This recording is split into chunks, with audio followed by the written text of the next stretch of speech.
Umar bin Khattab pernah berkata seperti ini, aku tidak takut sesuatu hilang daripadaku, karena aku tahu selain takdirku maka tidak akan pernah menjadi milikku.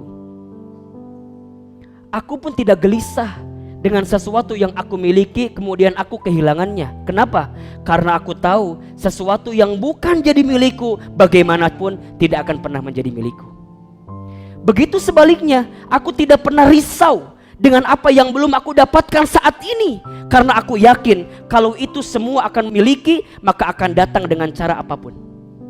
Santai aja, ikhlaskan, relakan. Kalau bukan punya kita maka akan hilang, kalau tetap punya kita maka akan datang ke kita. Urusan rezeki, Ustaz, dulu saya pernah kerja di sana, sekarang nggak bisa kerja di sana, kenapa saya resign, begini. Tenang, kalau rezekinya buat teman-teman nggak akan hilang dalam kehidupan teman-teman. Ustaz, aku teh sama dia teh menikumahannya love pisan. Di dia tuh aku abit teh disimpan foto ijazahna teh. Dari TK, SD, SMP, SMA dikumpulkan ku abit teh. Terus kumaha, aduh nih hal teh pisan, kamari dapat kabar dia teh mau nikah sama teman saya. Sakit, di mana? Di dia. Teman-teman tenang. Memang begitu. Kalau bukan akan jadi milik kita, nggak akan pernah jadi milik kita kok. Terus kumaha, ikhlaskan aja, relakan saja. Pernah dengar nggak kisahnya Ummu Sulaim dengan Abu Thalhah radhiyallahu anhu? Belum dengar? Mau saya ceritakan?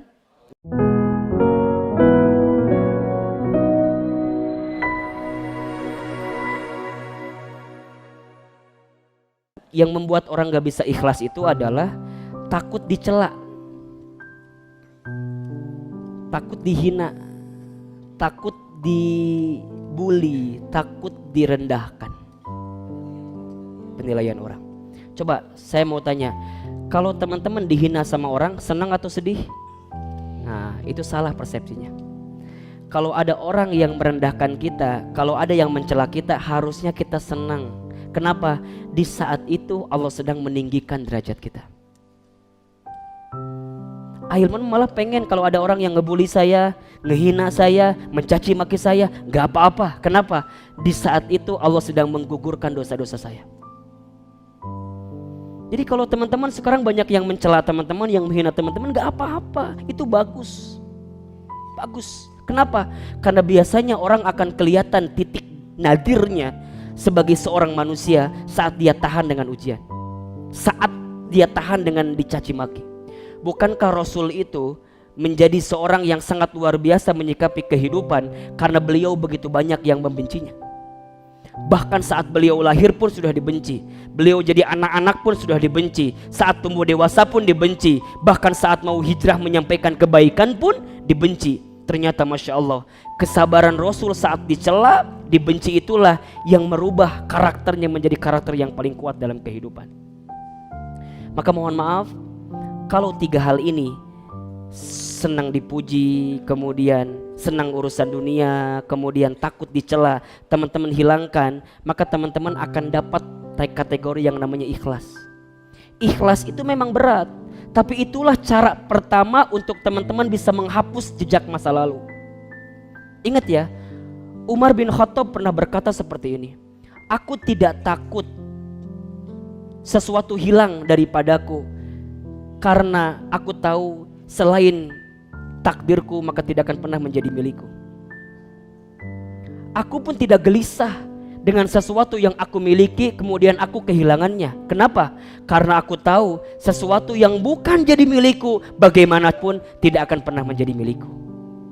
Begitu sebaliknya, aku tidak pernah risau dengan apa yang belum aku dapatkan saat ini, karena aku yakin kalau itu semua akan miliki maka akan datang dengan cara apapun. Santai aja, ikhlaskan, relakan. Kalau bukan punya kita maka akan hilang, kalau tetap punya kita maka akan datang ke kita. Urusan rezeki, Ustaz, dulu saya pernah kerja di sana, sekarang nggak bisa kerja di sana, kenapa saya resign, begini. Tenang, kalau rezekinya buat teman-teman nggak akan hilang dalam kehidupan teman-teman. Ustaz, aku teh sama dia teh menikumahannya love pisan. Di dieu tuh aku abi teh disimpen foto ijazahna teh. Dari TK, SD, SMP, SMA dikumpulkeun ku abi teh. Terus kumaha? Aduh, nih hal teh pisan. Kamari dapat kabar dia teh mau nikah sama teman saya. Sakit. Di mana? Di dieu. Teman-teman tenang. Memang begitu. Kalau bukan akan jadi milik kita, nggak akan pernah jadi milik kita kok.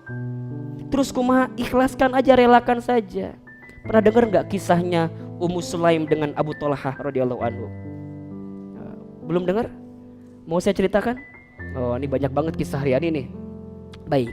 Ummu Sulaim itu perempuan yang cantik di kota Madinah. Cantik. Ya cantiknya nggak jauh lah sama yang di sini. Nggak jauh banget tapi nggak jauh. Ummu Sulaim. Terus gimana Ustadz? Banyak gak yang suka sama dia? Pasti. Nalurinya begitu. Kalau perempuan cantik pasti banyak yang suka. Banyak. Semua laki-laki di kota Madinah itu suka dengan Ummu Sulaim. Masya Allah.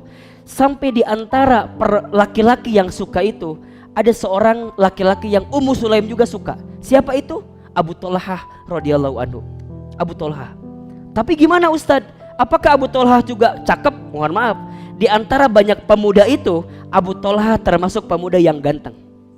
Jadi Ummu Sulaimnya gelis, Abu Thalhahnya ganteng. Cocok nggak kira-kira? Cocok. Nu kieu mah moal diomongkeun moal. Kan kadang-kadang kita mah kalau ada pasangan yang jomplang teh sok diomongkeun ke orangnya.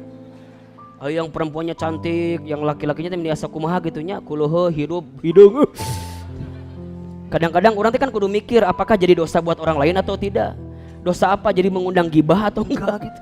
Jadi kudu pas deh diomongkeun kadang-kadangnya. Wis tinggal di jelema naon gitu. Daripada yang si eta mending jeung urangnya. Nah, punten ya.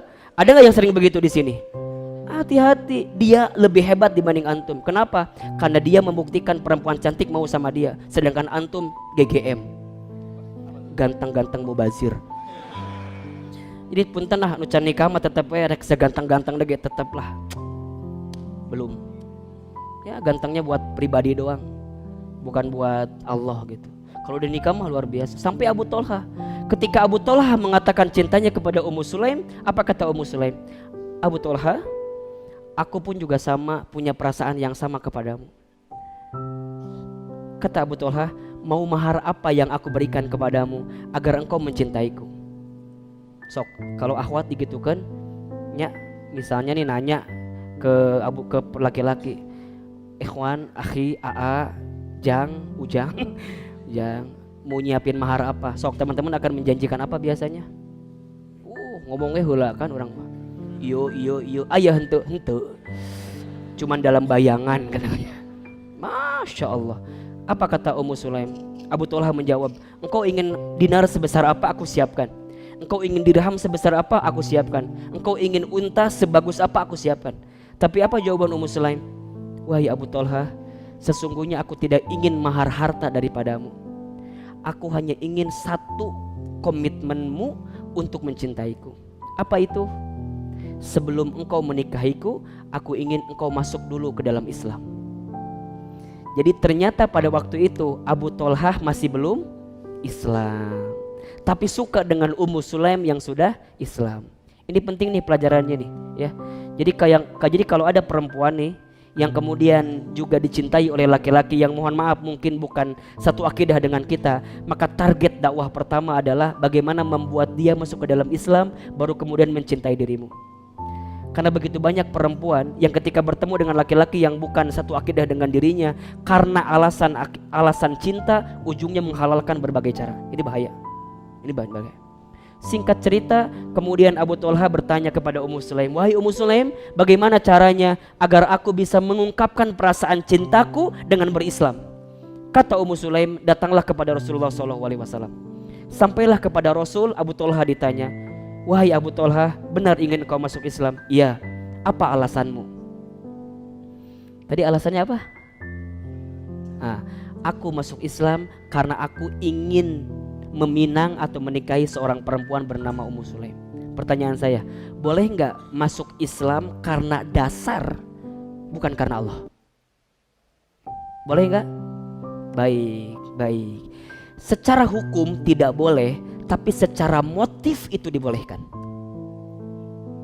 Saya ulangi ya, secara hukum niatnya tidak boleh, tapi secara motif ada faktor pendukung untuk menjadi baik karena sesuatu itu boleh.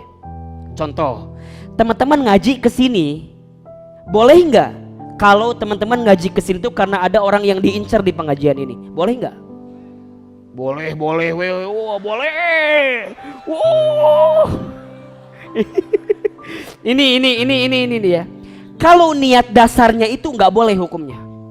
Tapi kalau teman-teman niatnya tetap karena Allah, dan setelah itu teman-teman mohon kepada Allah, ya Allah, atulah kumaha carana. Aku teh ngaji ke sini minimal ngaji plus. Bukan hanya dapat ilmunya, tapi insya Allah juga dapat jodohnya. Jadi niat dasarnya harus karena Allah, tapi motifnya urusan yang lain itu boleh. Yang tidak boleh, urusan motif yang lainnya didahulukan daripada Allahnya. Maka ketika Abu Thalhah ditanya, wahai Abu Thalhah, kenapa engkau ingin masuk Islam? Abu Thalhah menjawab, aku masuk Islam karena aku ingin menikahi seorang perempuan muslim bernama Ummu Sulaim. Kata Rasulullah, perbaiki niatmu. Karena sebagaimanapun engkau akan masuk Islam, tapi niatmu bukan karena Allah, maka niatmu itu tidak akan lurus dengan apa yang kamu dapatkan. Sampai kemudian Abu Thalhah diajak oleh Rasulullah, masuklah kamu ke dalam Islam dengan niatan karena Allah, dan memintalah kepada Allah dibimbing untuk mendapatkan kebaikan-kebaikan dalam Islam, termasuk mendapatkan siapa? Ummu Sulaim. Maka kata Rasul, kalau begitu baik, aku akan nikahkan dirimu dengan Ummu Sulaim, dan sebelumnya aku akan terima Islammu. Maka berkatalah, asyhadu alla ilaha illallah wa asyhadu anna Muhammadar Rasulullah. Masya Allah. Singkat cerita, Abu Thalhah ganteng, Ummu Sulaim cantik. Pasangan itu menjadi buah bibir di kota Madinah. Kalau bahasa kita mah jadi apa ya, couple goals banget gitu. Jadi pasangan yang sering dibicarakan. Wah, siga pasangan nu ayeuna lah, restu. Apa gitu kan. Dibicarakan sampai Masya Allah mereka itu menikah, kemudian jadi rumah tangga yang harmonis, sampai kemudian mereka punya seorang putra. Ketika punya seorang putra itu, maka Abu Thalhah mendapatkan ajakan daripada Rasulullah SAW untuk menyampaikan Islam ke daerah Afrika. Tugasnya. Maka ingat, kata Ummu Sulaim, wahai Abu Thalhah, kalau engkau mencintaiku, maka berkorbanlah untuk Islam seperti apapun. Jadi kalau teman-teman nih mau nyari yang ikhwan yang mencintai kita, jangan ngasih standar dasarnya tuh. Boleh menikahi saya, tapi syaratnya Islamnya benar dulu. Hafiz Quran 32 juz. 2 juznya mah tambahan gitu kan. 30-nya kan itu wajibnya, 2-nya sunnahnya lah, nggak apa-apa. Surat apa misalnya juz 30, juz 29, gak apa. Jadi target boleh. Kamu ikut dengan saya nikah siap, tapi tolong selesaikan bacaan kitab ini. Jadi tantangan jangan tantangan urusan dunia, tantangan akhirat. Sama kayak Ummu Sulaim, menikah boleh, tapi saat Rasul memanggil engkau harus berangkat. Sampai kemudian ketika perintah itu datang, Abu Thalhah yang lagi bahagianya karena punya anak, maka harus pergi ke Afrika. Singkat cerita, dalam sejarah itu diceritakan 3 tahun mereka berpisah. 3 tahun berpisah. Lagi hangat-hangatnya jadi couple goals, saling mencintai, tiba-tiba dipisahkan karena perintah Rasulullah SAW. Maka Abu Thalhah pergi ke sana. Bagaimana Ummu Sulaim? Ummu Sulaim rindu dengan Abu Thalhah? Iya. Abu Thalhah rindu dengan Ummu Sulaim? Iya. Masya Allah. Yang membuat Abu Thalhah juga kangen, bukan hanya kangen dengan Ummu Sulaimnya, tapi kangen juga dengan anaknya. Singkat cerita, pulang dari Afrika, kemudian Abu Thalhah sampai di rumah. Ketika sampai di rumah, Ummu Sulaim menyambutnya dengan hangat. Disiapin makanan terenaknya. Sampai kemudian malamnya pun Ummu Sulaim memberikan pelayanan maksimal kepada Abu Thalhah. Mereka seakan-akan menjadi suami istri yang baru merasakan malam pertama di malam itu. Jadi nikmat banget. Sampai ketika subuh, Abu Thalhah bertanya, wahai istriku, semalam aku baru pulang, dan aku belum melihat di mana anakku.